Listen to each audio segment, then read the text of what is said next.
is Wednesday. RawMikeRichards.com, broadcasting live from the DKI studios in downtown Toronto. 234 King Street East out of the Pacific Junction Hotel. Coming up today, we're going to talk to Greg Oliver, a author of 10 books and counting, the latest, Raw, the first 25 years.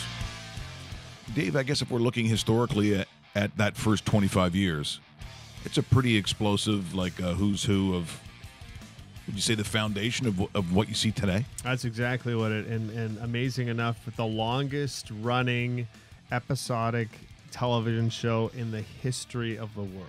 There hasn't been a show that's lasted 25 years at this level on a continuous basis. They don't take days off, as you know. Some of their schedules sometimes 9 days a week, not 7 days a week. So, but yeah, Monday Night Raw. It's amazing too, just the organization itself, in the numbers of people, just how big the events, because they're events. They're events. 25 years of that. Incredible. So we'll have some moments over the years, some of the bigger names, including a couple of like big names. One that actually came to my town as a kid. I thought this was like the biggest thing in the world because he, at that time, seemed to be the biggest thing in the world. Series get ready to continue, so we'll talk about the upcoming games. Cavs and the Warriors. I just would like to know how exactly, when you break it down, are the Cavs going to win one? Also, Washington. Is it a good story if the Cavs win? Or is it a crazier story if you have a team that comes into the league for 1 year and then they win? It's a much crazier story if Vegas wins this game, wins this series, I should say. It's a good story that Ovechkin will finally hold a Stanley Cup. I think it's one of those guys, been in the league for over a decade, has won tons of things, have gotten a bad rap at not being able to win the big game, the big series, the big trophy. I think it looks good on the NHL at the world level that the greatest Russian hockey player in the history of the game will finally hold a Stanley Cup once everything is said and done. Do you still have a feeling Conn Smythe-wise? Yeah, it's Alex Ovechkin. So, yeah. Yeah. Evgeny Kuznetsov leads the NHL in playoff scoring, but I think it's Alex Ovechkin's to lose right now. I know there was probably some votes for Braden Holtby, but I think it's the year of the Ovechkin. I think he wins all the hardware. And again, for whatever perception that some people might have of him, there's no doubt Dave, the mentality that he has, like everything he does is very much hardworking, including, he's done his own contracts. Yep.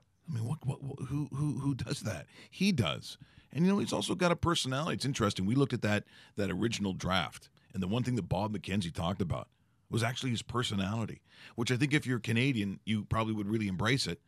But because he was Russian, there are times where it really turned people off. Some of those all-star games where he's kind of clowning around, flags in his helmet and stuff like that. If it had been anybody else but a Russian, I think he'd been embraced more. But there's still, that feeling, I think, depending on your age group too, but you can't deny just how significant he's been. So it's kind of rewarded for all that hard work. I think you shouldn't feel bad about that. I know I certainly don't. Now we had, I'm trying to think of the Islanders guy, that the writer Arthur Staple. Yeah, Arthur Staple. So we talked about what would happen with Garth Snow. Mm-hmm. Guess we know now. Yeah, I guess we know now, exactly. Interesting enough, the only thing I question about it, I don't question the Garth Snow move because I think he probably should have been fired years ago if you're an Islander fan. Doug Waite has a very good relationship with John Tavares. Now Doug Waite is no longer coaching that team, and you have less than 25 days to sign the greatest player in your organization since the likes of a Mike Bossy, a Brian Trottier, a Billy Smith. Like, the Islanders haven't had this sort of player in the organization for decades. And you just got rid of a key focal point of what, John likes to play for. Be interesting to see, because a coach has to be in place if Tavares is going to re-sign, and he'll probably make a lot of his decision based on some of that criteria, because if you hire somebody he doesn't like, how fast is he going to return? Well, and that's the thing, Dave, too. But when you realize how Lou has always operated, so he's got his hands in everything, I get all that. He also is someone who's does his due diligence when he looks at all those aspects of how you're going to sign someone. So you would think if he's pulling the trigger on something like that, being completely aware of maybe what that relationship is, then he's got to have someone in mind. He should, Because if you're shopping, Dave, then now you're rolling the dice. And I don't think Lou's got a reputation of a dice roller. Yeah, and if you want to continue the story with the New York Islanders, here's what's going to happen, because you already knew that Garth Snow was going to be fired when Lou took over. Mark Hunter will eventually be hired by the New York Islanders in early July. And Mark Hunter will be the heir apparent to the throne that he should have had with the Toronto Maple Leafs, but with the New York Islanders. My gut feeling tells me it's probably going to happen around July the 2nd, and we'll take it from there. Hunter will be in the organization. He will be the master of the draft, which Lou has struggled at times. And Lou, at the age of 80, or he's knocking on 80's door, he's not going to have the GM position for the next 10 years. Mark Hunter will take over whenever Lou Lamoriello decides to step down. Not Chris Lamoriello, who is also in the organization, who happens to be Lou's son and Lou's assistant. It's a lot of Lamoriellos happening. Funny how that happens. Huh. Really? By the way, here's a story. Garrett Rank is a pretty accomplished official. He did 76 games this season, including some playoff games. He has been known to play actually quite a bit of golf. He has played in 15 USGA championships, and he was at the 2016 Canadian Open, a PG Tour event, so he finished 77th. Pretty cool when it's really not your full-time job. It's a guy who grew up in Elmira, Ontario, went to Waterloo, joined that hockey team as a walk-on. But as of yesterday, this guy's going to be in the U.S. Open. He qualified, shooting back-to-back 71s for a 2-under, and he is going to be playing in a U.S. Open. That's really cool. That's crazy. Really, there's been a lot of, out-of-golf professionals that have tried. I remember talking to Ron Wilson, the old Leafs head coach. He tried qualifying. Tony Romo's been part of the qualifying stage for the U.S. Open. The U.S. Open is one of those unique tournaments that it truly is an open tournament, which means us fly down there, sign up, shoot your rounds. Do we qualify, yes or no? And in this case, he qualifies, which is fantastic. I don't think he's a threat, but you know what? A top 60 isn't out of the range for him. Yeah, just to get in is a lot of fun. Exactly. That's unbelievable. Speaking of unbelievable, so look, I'm not saying that as the leader of maybe the world's most powerful nation that you need to know all the words to all the songs. But I think if it's like one of the quote unquote big ones, like let's say God Bless America. Sure.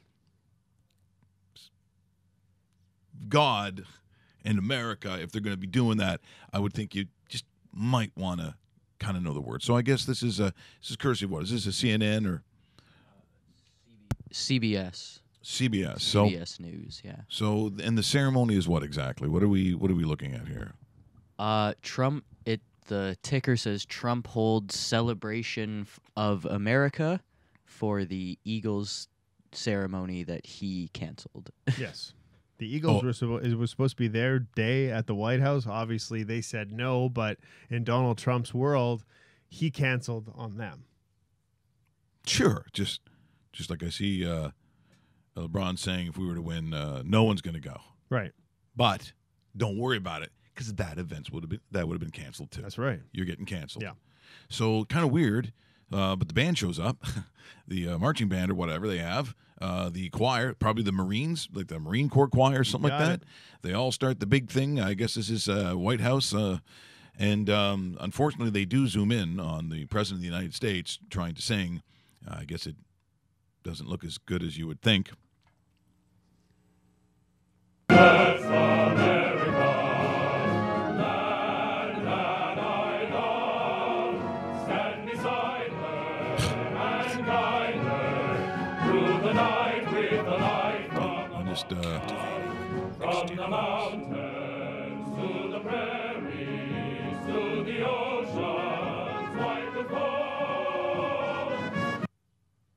Well, so there it is. There, apparently not familiar with a lot of the words, Dave. I was gonna say, if you don't know the words, the complete song, just sit there nicely and don't move your lips. Don't sing partials. Don't sing "Land That I Love," and then bop your head. Over the rainbow. Where the if it's me and I'm the White House guy, so the press secretary, Yeah. if you watch like Designated Survivor, Kiefer Sutherland, you watch like 24, then you'd have to think that one of the guys goes, okay, when we're shooting this, don't shoot the president. Yeah, don't shoot the president. No, don't, because he doesn't know the words. He doesn't know the words. He doesn't know the words to Happy Birthday. Don't Totally I doesn't. mean, you can pan out a little bit. You can see him bouncing his head because he was doing like the head nods and stuff like that. But Yes. I don't What know. an I mean, embarrassment. I'm not see. Look, because that would be me if I'm the ruler of any given country. I'm terrible with lyrics, Mm-hmm. and I'd say just back away or zoom it in on Russell. Bingo. Russell be what, the Secretary of Defense. For Defense? Sure. Oh yeah, Oh yeah. That's what he calls himself apparently Oh, on the does he? Saturday Night Hockey. Oh really? I didn't know that.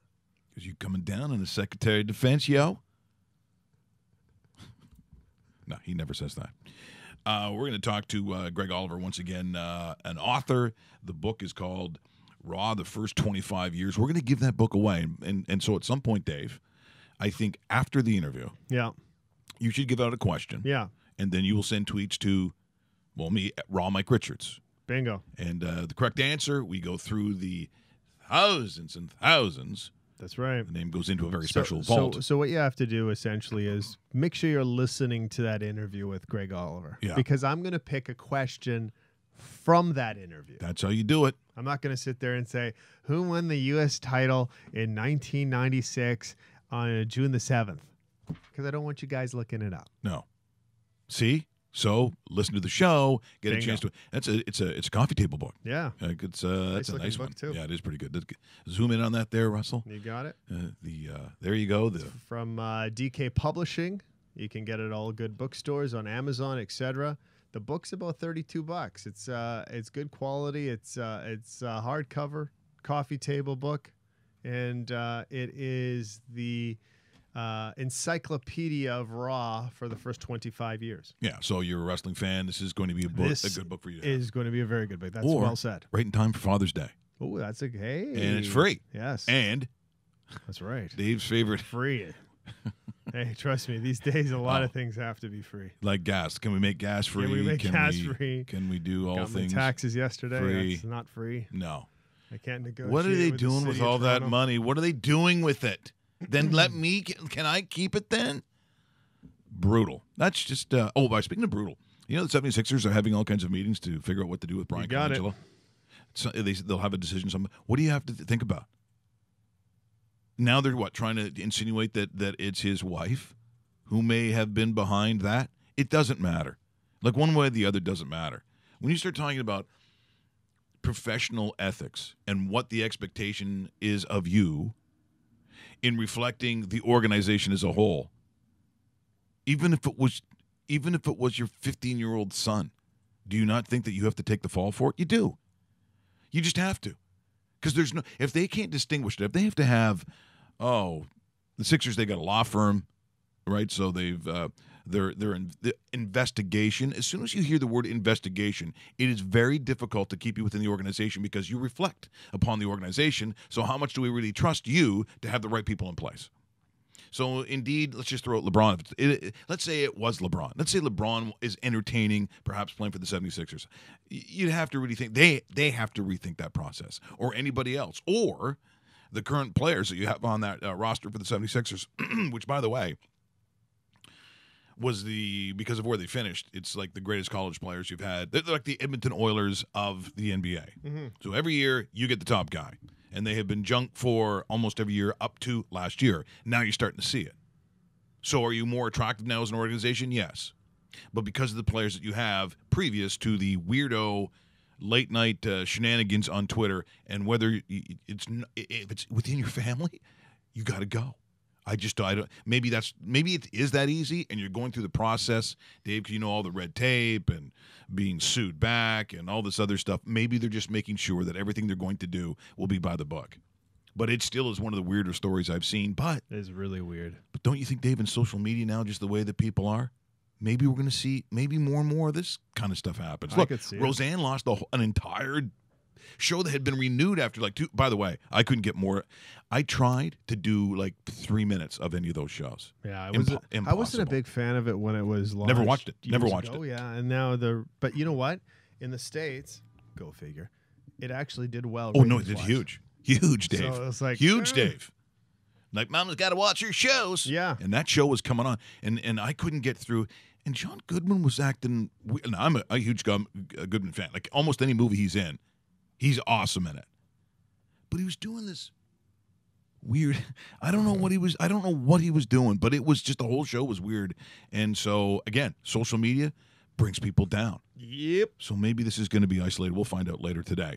You're watching rawmikeRichards.com, either on the website or the dedicated YouTube channel. We appreciate that.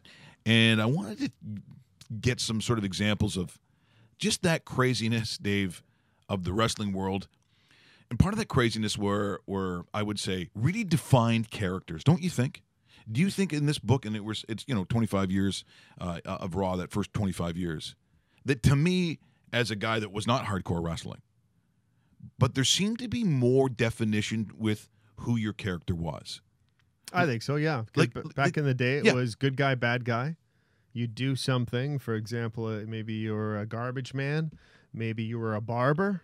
Right. Maybe you were, a lot of the fitness Hulk Hogan type impressions. Because Vince McMahon loved the big bulk, guy that and then it kind of throughout the years in the 90s, it started to kind of evaporate where, no, you could be good and bad. You can be loved and hated, and there's no such thing as the heel or the face look anymore. But back in the day, yeah. Good guy versus bad guy, have at it. Goodbye. Then some of the terms I love, like the term jobber, I just think is the best. Yep. Jobber. Thus, the term jabroni comes out. I mean, bingo. It just there's so much fascination with it, and what I really enjoy, and of course, some of it's hard to find because being the kind of show that we are on the internet with copyrights and so on, it's hard to get this stuff on without being pulled down, especially if you show any sort of event. So I'm hoping this isn't owned by people. I don't think it is. The ABC, I guess, or whatever this Regis and Kathy Lee. So for Ravishing Rick Rude, yes. What do you think historically? What's the takeaway on him? Takeaway on him was he was kind of like the I guess he had a male stripper persona where he'd kind of dance in the ring and do one of these, and then he'd say, "I'd like all you sweat hog," and then he'd announce the town to shut your mouths while the ladies look at a real man, and then he'd kind of take off the robe. Bobby the Brain Heenan was his manager. Oh, I didn't know that's where they came from. I saw Russell do that in the bar the other night. Yeah, that's totally taken a page out of Hall of Famer Ravishing Rick Rude. So one of the greats, and physique wise, maybe nobody better than that. And another someone who passed away relatively early. Yes, relatively early. He was inducted in the Hall of Fame a couple years ago. His family was there to accept, and had he been alive, he would have been like late 50s, which means you still should have plenty of gas in that tank. Not the case with a lot of wrestlers these days. So here is from Regis and Kathy Lee. So I'm going to say property of, I think it's ABC. ABC, yep. So what's that? Sony Pictures, Columbia. You just don't even know where this comes from. But this is the awkwardness sometimes when people of the real world have to handle wrestlers. Here's a great example: Rick Rude. Here he is, the Intercontinental Wrestling Champion of the world, in action tonight against the Ultimate Warrior in SummerSlam over in the Meadowlands. Here's Ravishing Rick Rude.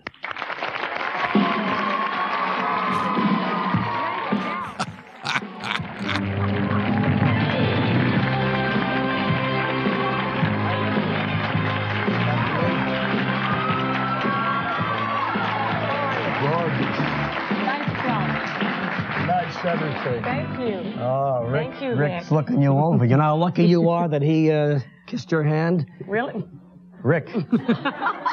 Rick, Rick. It's nice to have you all ready to go against the Warrior tonight. All set for the Warrior. You know, up until this point, my mind has been focused totally on the Ultimate Warrior, but Kathy Lee, you seem to have done away with that. My mind seems Rick. well, Rick, mine's you off in sweet left talker. field somewhere. The Ultimate Woman right here, Rick. You got it. This is what the belt looks like. Huh? Would you like to hold Is it like heavy? this? Yeah, Is it heavy? Is it heavy? Look. Ah. There it is, pal. That's what it's all about. In your dreams, What? do you wish you had one of these? I really do, Rick. I really do. Well, then you can have it for this short time. Oh, good. Maybe it'll help my bad I'll hip. make your dreams come true, too. right. This is what you need, though. You need a velvet robe You see, with this sequins. guy is the best built of all of the wrestlers. The Ultimate Warrior is pretty well built, too, but Rick Rude's got a tremendous physique, and he's got great sex appeal, as you can see. How tall are you, Rick? 6'4". How tall are you, Kathy? I'm short. I'm really short. I have stubs for legs, but 6'4", that's big. Those don't look like no stubs I've ever seen before. You know, I really, honest to God, I sense something going on here. Frank is out of town, isn't he? Yeah. Frank's out of town. He's doing the same thing. Just so you know. But, you know, it's you know, the world of wrestling. It's funny watching Andre the Giant, that the thing on, was that HBO? Yep. That did that? Yep. It explains just how in all the regions of the states, and I guess in Canada too, you'd have to include Canada, where wrestling wasn't this one unified big national thing, because you literally could change your name in one part of the country, whether it's Western Canada, come to Maple Leaf Gardens Wrestling, what they used to call it, and you could maybe be a different guy. Very common, too. And so this changes all, I guess the thinking from Vince McMahon's father on down to Vince himself, and this is where they come up with this idea of, you know what, we could own it all. Yeah, that's exactly it. Back in the day, wrestling, if you're looking at North America as a map, it was known as the territories, where, you know, Western Canada, Midwest United States, Eastern United States, Upper Northeast United States, old, you know, Quebec, Montreal, Ontario had theirs. Even Manitoba, Minneapolis had theirs with the AWA. Is that what you watched as a kid then? Big time. AWA. Yeah. AWA. That's why they used to joke about it, and it was dead true. The Winnipeg Arena at its time was known as the house that Hulk built, because Really? Hulk Hogan was in the AWA, and Hulk Hogan would be in Winnipeg every single Saturday morning for a television taping with Mean Gene, with Jesse the Body, with Jumpin' Jim Brunzell, Vern Gagne, Grey Gagne, guys like that. And this would be their group, and you'd have, you know, and then all of a sudden Hulk would lose the belt, and what did that mean? Well, Hulk would travel. Hulk would be in Quebec for a couple weeks. He'd be in the New England states for a couple weeks. He'd be in Georgia for a couple weeks. He'd be in Texas. He'd be in California, and all of a sudden, back in Minneapolis, Manitoba, because it was old territorial. It's actually fascinating, and to tell you the honest truth, I was talking to somebody, an author, probably last week. There's a brand new book called Burning the Territories. We're going to have him on in the next month or two to talk about the release of the book on ECW Press, and it explains exactly how that actually worked and how Vince McMahon Sr. came in, bought, and his territory became North America, and North America became the world. Okay, this is interesting then, because this actually does translate. You know, in the CFL, once I see a guy that has played in the league, it doesn't matter really who it is or what position, but let's just say it's quarterback. Let's say it's Jeff Garcia. You like Jeff Garcia. You like Doug Flutie. You like Joe Theismann. You like Warren Moon. As you can see where I'm going with this. Once they're in your league, and then it goes to what is perceived to be perhaps a much bigger league. In that case, obviously it's true, CFL to NFL. You liked it, and you kind of cheered because you realized it was a much bigger stage. And you kind of, because they were one of yours, you sort of adopt them, as we do as Canadian Football League fans, and cheer for them when they go to the NFL. Mm-hmm. I mean, that's a common trait with all CFL fans, I think. Does the same thing happen if you're watching AWA, and all of a sudden it goes to WWF? At the time, yes. At the time. Yeah. So did you like that? Didn't mind that, just because you kind of figured out, like, oh, that's where they went, or you kind of followed it to that next step, just like you mentioned, and you made a really good comparison because, back in the day, Bomber fans would watch the Los Angeles Rams because they wanted to see Dieter Brock. Dieter Brock.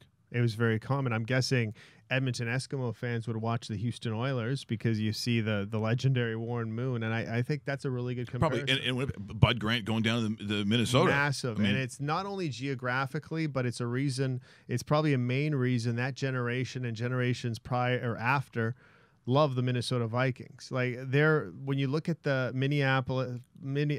the Minnesota Vikings season ticket base, there's at least 500 to 1,000 Manitobans that have season tickets to the Vikings. So they make the trip 9 times a year plus playoffs, and it looks like it's going to be a pretty good playoff team this year to see the Vikings, and they have for a while, and a lot of that is Bud Grant. Looking at some of the more massive, so obviously Ravishing Rick Rude was big, but if, let's say you're not a wrestling fan at all, but you know who the Macho Man was. Very much so, yeah. I mean, in terms of marketing, all of a sudden, I think, now I'm not sure how early Slim Jims came into it, but you had a lot of stuff that surrounded this guy, and he was, of that time. Yes. Like, rock star big. He was number 2 to Hulk Hogan's number 1. And 2, but here's what I loved about it. I understood the differences. I understood what the one guy was with the yellow and ripping his shirt off, but then this was the voice, the shtick. Better interview, better talent, better everything. Miss Elizabeth, I mean. If you look at the 2 packages completely, the Macho Man was much better at what he did than Hulk Hogan. I agree 100%. So what is it like when he goes on a show like Arsenio?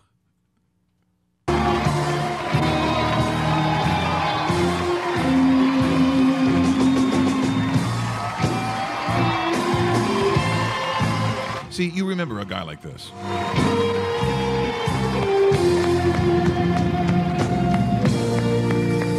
Have a seat, sir. I'll sit right here. Okay, that's fine with me. I'm the tower of power, too sweet to be sour. I'm funky like a monkey. Sky's the limit and space is the place. Hello. Check it out. Yeah. Can we sit now? Okay. Now, wait a minute. You got Wait a minute. Wait. A black boot, a white boot. Oh, you got your belt. I'm not a racist. No, I can understand that. You understand that. You know what? Let live, Arsenio, man. Don't put me under the gun so quickly. Yeah, Well, no. I was just going to give you a compliment. I'm thinking you're probably the best dressed man in wrestling. Well, isn't that something? You know, I just think that I'm the conservative type, you know, like Wall Street, Harvard, Yale, you know what I mean? No big thing. But if I go on a wild date, then I'll dress up, you know what I mean? But this is just kind of a relaxed type atmosphere, I figure. Okay. Right? Now, I called you. Yeah. Please agree with him, because I'm close, okay? He's in the danger zone. Yes, indeed. You know, speaking of the danger zone, they told me you wouldn't like this, but... So you did it anyway. No, but this is, it's the Ultimate Warrior doll. Right. And, is it outselling your doll? Is that Not at all. Oh, okay. Why did you say that? No, I just wondered. Somebody, I didn't get the proper information. Right, you didn't? No. It's not outselling your doll. I didn't say that either. I'm just saying that I'm too hot to handle, too cold to hold, and whatever this guy here is, he's going to have to face me at Wembley Stadium in front of 83,000 people, and he's going to get beat, because I'm the champion and he's not. No problem there, yeah. Can you beat a guy who looks like that? I think I got a size advantage on him right now. Greg Oliver speaking. Greg Oliver, it's Mike Richards calling from rawmikeRichards.com. Thanks for joining us here this morning. Hey, my pleasure, Mike. You know, it is just so interesting. Dave and I talking this morning, we just showed when Ravishing Rick Rude goes on Regis and Kelly. We just had a moment with the Macho Man on Arsenio. And when you look back at that time, the book is called The First 25 Years, Raw 25. Boy, the personalities were rock star big, and you didn't have to be a wrestling aficionado or even a fan to understand who some of those names were. It really was a time of, I think, tremendous creativity, aside from a business prowess that just really steamrolled an entire, and maybe even invented an entire genre. Well, yes and no. I mean, some of that was before that time with the Hulk Hogan's and even the Randy Savage. I mean, he was on Raw, yeah, but that was the later days of his career. I mean, the heyday of the Hogan making mainstream and Wrestling Matter was a little bit earlier than that. But Monday Night Raw and the explosion of cable television, and it wasn't just them. I mean, we had Monday Night Nitro that with WCW that really helped them up their game. So there was just so much TV and not the 500 channels that we have now. So wrestling really mattered at that point, and it had amazing ratings when you look back on it. Yeah, it really was, Greg. And thanks for joining us this morning. A lot of people that, some people probably know this, but for anybody that doesn't, there was a good portion of a decade that Monday Night Raw and also WCW Nitro outdrew Monday Night Football. And that was unheard of at that time, considering Monday Night Football was a staple for the last 50 years or so. When everything came together in the 90s and you had a chance to research this, what was the thinking of having a weekly wrestling show, something that was very, pay-per-view light-ish, where every single week they'd put together 2 hours, if not 3 hours of wrestling? What was the brainchild of it? It was obviously Vince McMahon, but was there a thought that, maybe they have a 5-year run, maybe they have a 2-year run, 25 years for a continuing show, summer, winter, fall, spring? That's unheard of. There's no other television show like it in the history of television. Well, I mean, he wasn't exactly breaking new ground. I mean, wrestling in the 50s was one of the first things on the Dumont network nationally. So, I mean, wrestling hadn't been on nationally in prime time for a long time. So that's really the difference here is that, every wrestling promotion had their shows. WWE had their shows, WWF as it was called back then. But yeah, the idea to put it on mainstream, on cable in prime time. And as you alluded to there, the most important part was they began putting on competitive matches. So much of pro wrestling up to that time had been what we call squash matches, where they were the big tough guys would decimate some poor hapless jobber. And it was entertaining to a point, but you really were drawn, or you were basically told to go to the arena to see the real competition. All of a sudden on television with Monday Night Raw, they started giving away some marquee matches that made you want to stay home and see it. It changed the business model for sure. Television became a lot more important, the ratings, and it was less about the going to the arena. But it was a national scale, and it drew and it continues to draw today. It's not what it was in the heyday of the 90s anymore, but then no show on television is, right? Just like we'll never see another rating like the finale of MASH got. I mean, TV has changed and splintered. Yeah, it certainly has.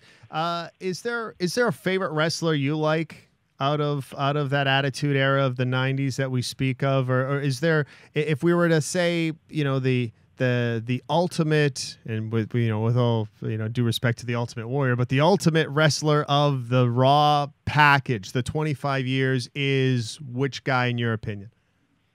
Well, it's Stone Cold Steve Austin and The Rock. I don't think you can separate the two.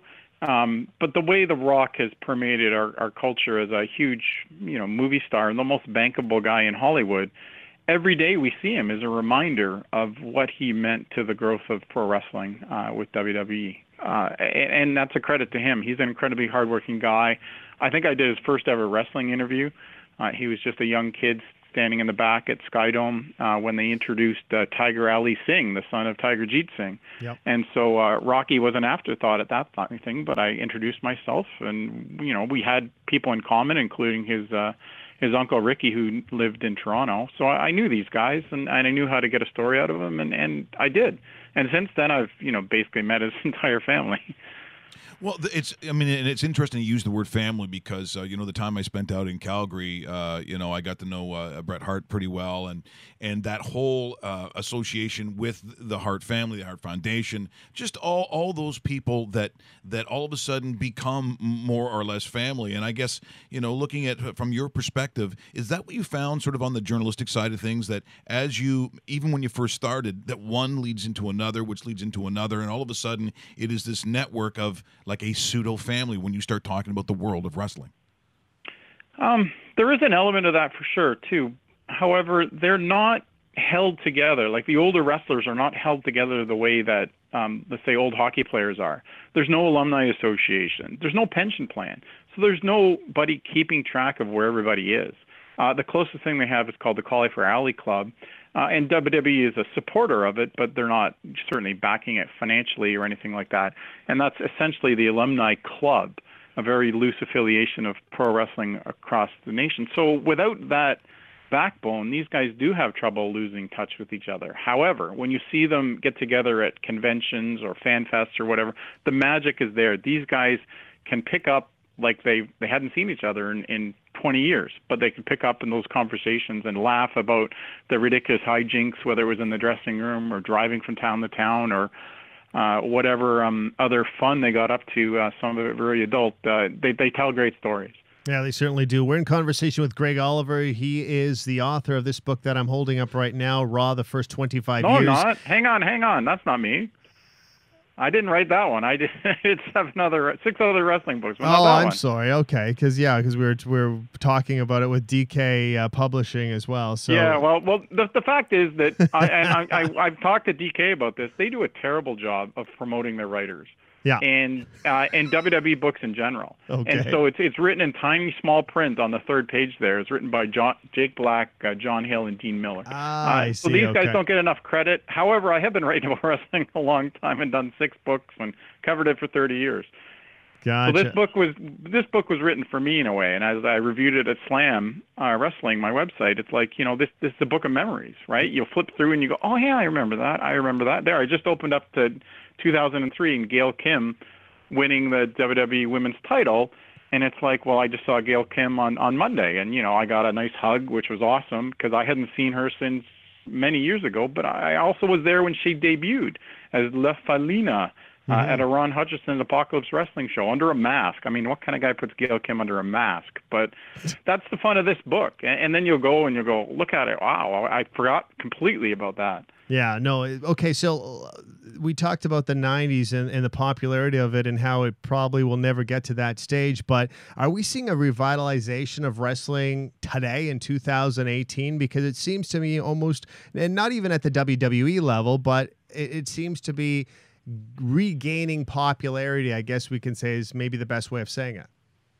The best way to explain it is there's more eyes on pro wrestling than ever before. Now, they're not all watching the same product, which is a big difference from the heyday of WCW, WWE, and then ECW. All had 3 competing brands that everybody seemed to be watching at the same time at the late 90s and early 2000s. So then today we have a splintering. If you like strong style and guys really beating each other up, you can now subscribe to New Japan Pro Wrestling's streaming service. If you like the ridiculous violence and stuff like that, there's garbage wrestling you can watch. If you like the really competitive stuff, there's other shows. There's women's wrestling promotions. There's this, there's that. There's so much you can watch, and it's all available at your fingertips on the computer. You can stream it. You can take it on your phone. So wrestling is in a real golden age at the moment. Where it goes from here, I'm not exactly sure. You'd think at some point they reach a saturation point. Yeah, well, it's interesting that you say a golden age because when you start to, own, as you said back in the 90s. I mean, if you were a show on ABC, it was a national show. If you were, you had these massive Nielsen numbers, and of course, as things I guess get more or less diluted, then I guess once you start talking about the advent of the internet and the availability of watching some of these events is what they are. Do you think that then there's credit, I think, also to the organization itself to not lose out on that, to try to keep control of what you've got? Because as you said, all of a sudden you've gone from just maybe even a pay-per-view event or what you see on a weekly basis to all of a sudden, as long as you got a laptop, you can watch some material. Well, the question always comes down to monetizing it. Right? So, if it's available on YouTube, you're making your fractions of a penny when somebody watches it. If it's on a pay-per-view, like Impact Wrestling's running a pay-per-view here on July 22nd down at Rebel Entertainment Complex in Toronto, a pay-per-view at this day and age means that you actually have to, contact your cable company or register online to actually watch something. It seems like it's technology from, 3 decades ago when it really isn't. it's like it's a big stretch. Whereas WWE with their WWE Network that people pay, I think it's $11.99 or $12.99 here in Canada a month, you're getting all those shows, what we call pay-per-views. You get them included in your package. It's a different business model than it used to be. Wrestling is still progressing and changing. In some ways, they've led the way. I mean, WWE Network is a great example of how to take your content that you already have and continue to monetize it. They've been buying up all these tape archives, this and that, and it's really the only place to watch some of these old matches anymore is their network. So if you want to watch Harley Race beat Terry Funk, that's the best place to go, unless you can find it through a tape trader, which still exists, right? Some people still exchange, DVDs or have them. Or there's, maybe it's on YouTube and it'll be there for, 3 weeks before somebody at WWE notices it and has it taken down. Greg, what are you working on now lately? I know you have 10 books and counting. What's the end counting part? What can we expect? And can you tell us a little bit more about the project? My co-writing partner, Steve Johnson, and I have done, there's 4 books in the Pro Wrestling Hall of Fame series. We did Canadians. I did that one. And then we did tag teams, and we did heels, and we did heroes and icons. And what Steve and I found is we had so much stuff left over that we said, what are we going to do? So let's do storytellers. So the idea is that you'd collect up all the other things, about Tuffy Truesdale wrestling alligators and the midgets and the guys who used to wrestle in a big ring full of smelts. I mean, there's so many unique stories that need to be told. And so we're almost done that. It should be submitted to ECW Press by the end of the month, and then should be out next fall. But to be honest, I'm looking for a little change. And so after that's done, I'm diving into a biography on the late great actor, Billy Van, who we know from House of Frightenstein, Sure. who we know from Party Game. I've already done some work on it, but I really need to dive back in there. I need to get that Cher interview done. I think you're very busy, but I didn't get past wrestling in smelts. Yeah, well, there's so much about pro wrestling that's been forgotten, and it's such an amazing part of culture, not just in North America, but I mean, Mexican and lucha is so unique. You got the Japanese, and now what we're seeing is a real world expansion with wrestling. I mean, these guys don't have to be in WWE, and they can make a living traveling the world as independent contractors. They have to be really good at promoting themselves and have their Twitter presence and have their Facebook presence and have their YouTube channel.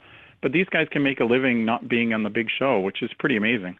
Yeah, well, it's a history very unlike others, and certainly longer than others. I grew up in Stouffville, Ontario, so occasionally, the traveling shows would get there. And Haystacks Calhoun actually was in town. That was like a pretty big deal. People asking him, I don't know how many times, how much he eats. But then they had what they quote-unquote midget wrestling. And I was horrified.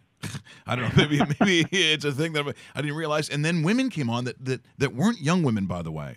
It wasn't necessarily the diva-looking women that were fighting in Stouffville, Ontario, at the hockey rink. But the fascination was there. And to me, looking back as a kid at this thing, never would I have thought that it would have been, a multi-billion-dollar international industry that has been built. It is amazing how, that structure from, as you said, back in the 50s where I think wrestling probably also was a term, that it's come all the way to this. It really is a fascinating business study, I think. But it's not just a business study, it's a cultural study, too. I mean, women weren't allowed to wrestle in Ontario. They were allowed to put on exhibitions. So it wasn't until that changed in I think it was the later 70s, that they were actually allowed to start wrestling. So, I mean, there's a cultural change. I mean, the way women get pushed today in WWE, they're top of the card. They can main event. That's changed. I mean, we don't call them midget wrestling anymore. It's little people. And yet there's the midget warriors. They go out there and proudly call themselves that. And they tour from bar to bar and put on neat shows that are unique. And they've managed to carve out a little niche of the market themselves. So, there's definitely things that have changed through the years. And the way they monetize and the way they can present it is certainly changed too. And wrestling's an amazing business. It's not an easy business for sure. Greg, thanks so much for taking the time to join us this morning. The book looks fantastic. We're going to give one away here shortly. I know a lot of wrestling fans. This is, as I said, in time for Father's Day. It's a great gift. So thank you so much for joining us. Appreciate it. It was a lot of fun here today. Cool. Well, people can read more on Slam Wrestling, of course, part of the Post Media's Canoe website. Absolutely. Thanks, Greg. Thank you. Bye-bye. That is Greg Oliver. He's the author of 10 books. And once again, Slam Wrestling, that's where he did the review of this particular book. Yeah, and that's where I made the mistake, because I was under the impression this was his work, but I do apologize. But nonetheless, well, if you go to Slam Wrestling and it gets good because it will say by Greg Oliver, and then you have to read through and then realize at the bottom are the guys who wrote it. But as he said, he thought maybe those guys don't get promoted the way that they probably should, which is one of the reasons he wanted to do this and give the book away. No, exactly it. So what we're going to do right now is, you heard the interview. When you know the answer, right into at Raw Mike Richards. Here we go. At Raw Mike Richards. At Raw Mike Richards. Based on this question by David Basta. He mentioned 2 wrestlers that were at the top of the Raw 25 chain. I want one of those 2 wrestlers sent in. It's relatively easy. Let's just see if you were listening. 2 wrestlers, give me one of them, the top of the food chain of the 25-year package of Monday Night Raw. Tweet us now. There you go, at Raw Mike Richards. So look for Mike Richards, at Raw Mike Richards. That's where you'll send your answer, and we will get that book to you. Once again, pretty cool thing, and if it's for Father's Day, it is free. You're watching rawmikerichards.com, either on the website or on the dedicated YouTube channel. Remember to subscribe right at the bottom. I see that you continue to do that every day, which we appreciate. Make sure you subscribe so you get to all the kind of cool little promos that we'll throw out through the day. So you have all those things that we did in the show. Hopefully you watch the entire show. But we also know that sometimes you don't have time and you're like, I want to see that interview, or I want to see the clip of, Andre the Giant on David Letterman. Now, this is way back. So this is when Letterman was, like, a lot of people didn't. No, I mean, university kids, because it was late. And his style was very unique to the airways. It made it unique because he'd have literally anybody on. So at the time, Andre the Giant comes on. And again, if you haven't seen the HBO feature on Andre the Giant, like, that is amazing. We also talked a lot about Nature Boy, Ric Flair. Right. He does show up, obviously, on Andre the Giant. But here's... once again, I guess property of NBC. There's a General Electric. Who knows all that's part of this? I'm throwing it out there. Andre the Giant on David Letterman. Entire world. This man stands 7 feet 4 inches tall, weighs in at about 500 pounds. Please welcome Andre the Giant.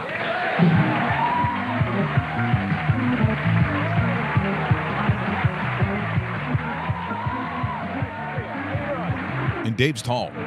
Letterman's pretty tall.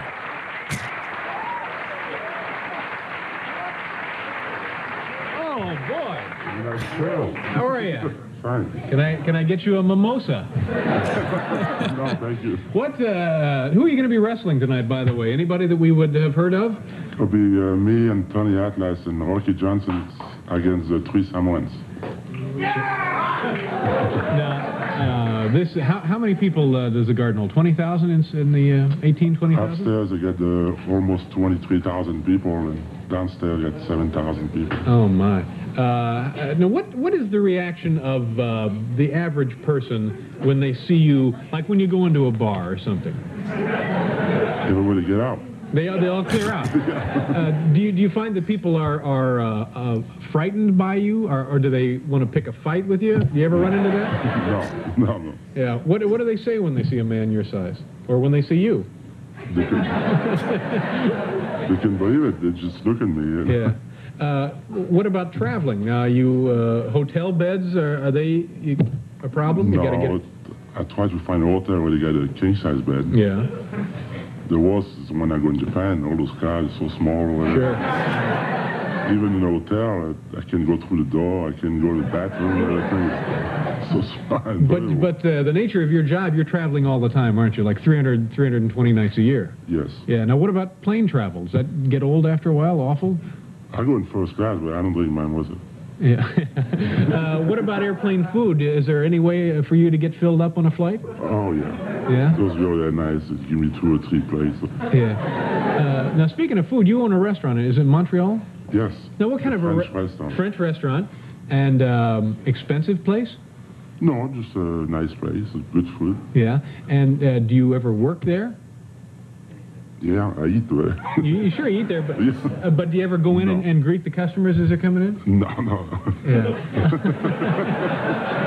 Now, what I find interesting about this after watching his HBO special is that you'll see at first as you watch that interview, they were they're 1 or 2 word answers. Yes. Because he was painfully shy in situations like this. And when he starts asking him about how do people respond to you, the harder thing, you told me to watch it, but it's not necessarily a happy story, that he was always kind of devastated by the fact that he was publicly kind of made fun of. Yes. That he was considered to be a freak, that he was obviously not the same as literally, there was no one of his equal on the planet after about the age of probably 13 or 14, 15 is when he starts to get this huge growth. And the fact that he sort of joked about it, but plane travel, especially Japan, was excruciating. The seats weren't obviously big enough. His ability to even go to the washroom, he just couldn't.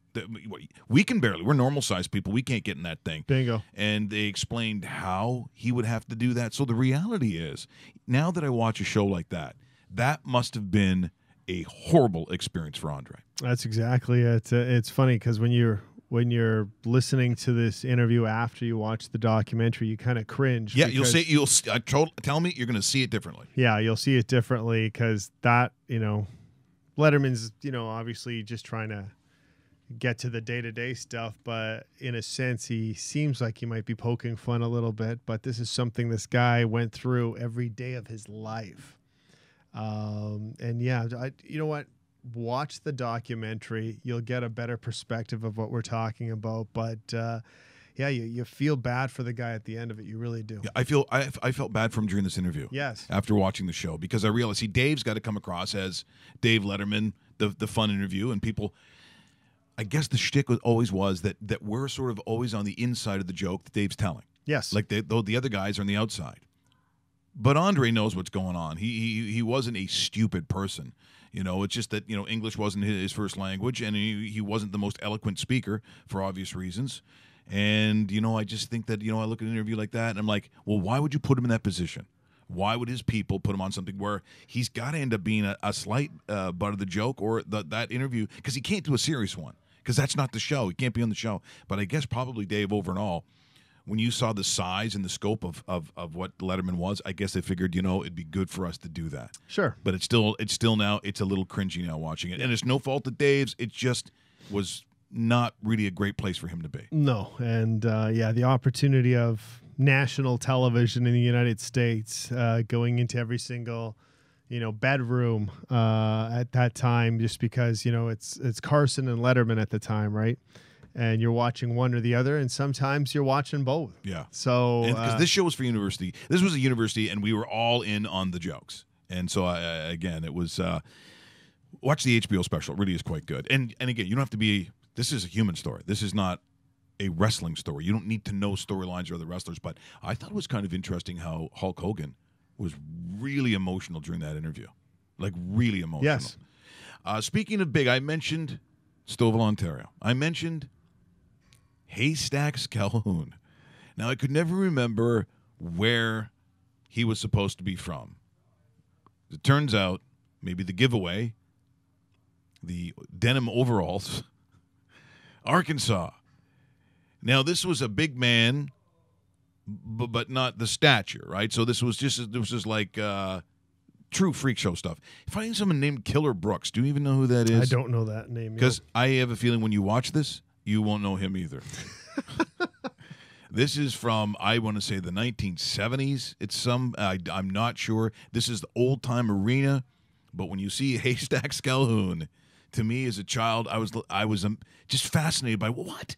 How a guy that big? We got to go to the arena and see it, and we did.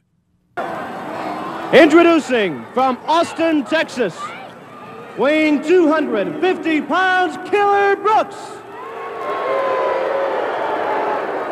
So I was very upset, this man. His opponent in this match, ladies and gentlemen, from Morgan's Corner, Arkansas, weighing 625 pounds, Haystacks Calhoun. Look, he knows he's big. Do you gotta call him Haystacks? Calhoun making his appearance now into the arena here at the Cincinnati Gardens. Killer Brooks meeting the giant man from Morgan's Corner, Arkansas. So now he's got to get in the ring. This is... Killer Brooks does not have with him at ringside He's still not in. his Palestinian manager, the Brain, Eddie Creechman, and already the bell is asked for. Oh, already. Killer Brooks wraps his coat around the neck of Haystack Calhoun. The break is called for. Yeah, that seems very unfair. Calhoun's down on one knee. See, the moves not as necessarily intricate as they would get later on in the sport. As a contender for the United States Heavyweight Wrestling Championship. Like strangling a guy with your coat, Tremendous rise to not as big now. takes the chain of Haystack Calhoun Look, the fight has just started, Dave. and puts it across the neck of Stacks. He's still... What a game plan from Killer Brooks. Killer Brooks starting a vicious attack on Haystack Calhoun. I'll From say. the opening bell, ladies and Come gentlemen. on, Brooks. That's illegal. Oh, he gets that coat off, Dave. Oh, there's a tremendous shot. Get the hole broken up. And Haystack Calhoun comes through with a couple of rights to the ear. Oh, no. And finally, An overhand. Killer Brooks, let's go. Calhoun hangs on to his good luck charm, the horseshoe. And Oh, he Killer had a Brooks hype. Sorry, I didn't decides to get out of the realize ring. he carried a horseshoe. You'd think that would be illegal. You would think so, yeah.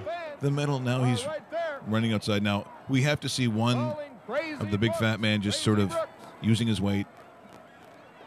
Side headlock. Here it A right comes. to the forehead.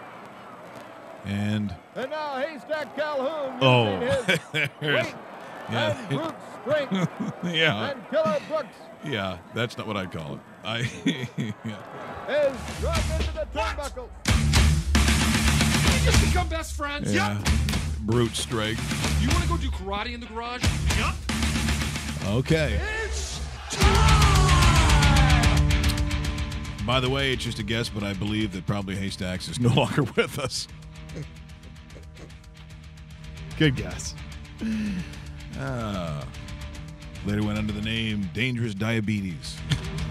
No. I'd like to thank Greg Oliver, who joined us today. And remember, Dave Bastel sent out that question. You got to answer it on Twitter, Raw Mike Richards. Let's get ready to rumble. That book will be yours. Once again, it's the first 25 years Raw. Pretty interesting stuff. This was your wrestling show for sure. Look, have yourself a great day. Make sure you subscribe at the bottom of the screen where you see my head. Just do that. You'll enjoy it. We'll see you tomorrow. Thanks for joining us.